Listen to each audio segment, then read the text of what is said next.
Загора. Днешният празничен ден, водени от своята обич, Соня Койчева Георгиева и Пантелей Христов, ви поканиха всички вас, за да споделят с най-близките си хора своето желание да сключат граждански брак и да свият едно ново семейно гнездо на доверие и любов.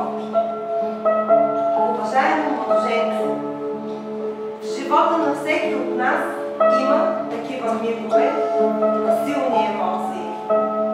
Мигове, в които дъхът ни сякаш спира, и мигове, от които очакваме да осмислят живота ни.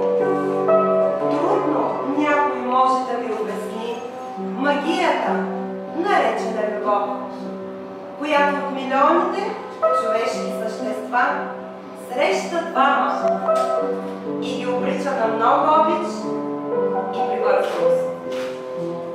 За да бъде законно сключен вашият граждански брак в съответствие с изискванията на Семейния кодекс в Република България, е необходимо пред мен, като длъжностно лице по гражданско състояние, пред вашите домове, родители и близки, още веднъж устно да потвърдите това ваше желание.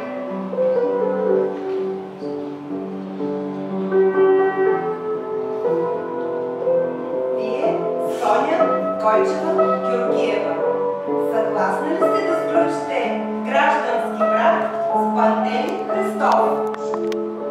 Не. Да.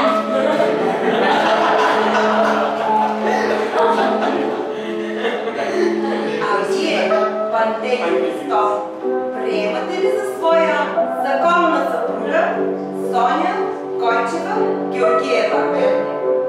Не. Да. Да.